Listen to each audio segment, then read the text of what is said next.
بسم اللہ الرحمن الرحیم، السلام علیکم ورحمۃ اللہ وبرکاتہ۔ ایسا وظیفہ کہ ہر دعا قبول ہونے لگے۔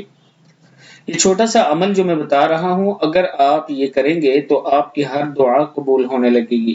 نبی کریم صلی اللہ علیہ وآلہ وسلم نے فرمایا، جس شخص کی رات کو آنکھ کھل جائے اور وہ یہ دعا پڑھ لے، یعنی رات کو آپ اچانک بیدار ہوتے ہیں تو یہ دعا اگر آپ پڑھ لیتے ہیں، لا الہ الا اللہ وحدہ لا شریک لہ، لہ الملک ولہ الحمد وہو علی کل شیء قدیر، الحمد للہ وسبحان اللہ ولا الہ الا اللہ واللہ اکبر ولا حول ولا قوت الا باللہ۔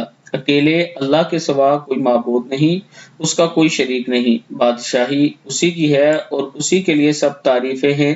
وہ ہر چیز پر کامل قدرت رکھتا ہے، سب تعریف اللہ ہی کے لیے ہے اور اللہ پاک ہے اور اللہ کے سوا کوئی معبود نہیں، اور اللہ سب سے بڑا ہے، اور اللہ کی مدد کے بغیر نہ برائی سے بچاؤ ممکن ہے اور نہ ہی نیکی کی طاقت۔ پھر اس کے بعد وہ یہ دعا پڑھے، اللہم اغفر لی، الہی مجھے بخش دے، یا کوئی اور دعا پڑھے، اور پھر اس کی دعا قبول کر لی جائے گی، اور اگر وضو کر کے وہ نماز پڑھے گا تو اس کی نماز بھی قبول ہوگی۔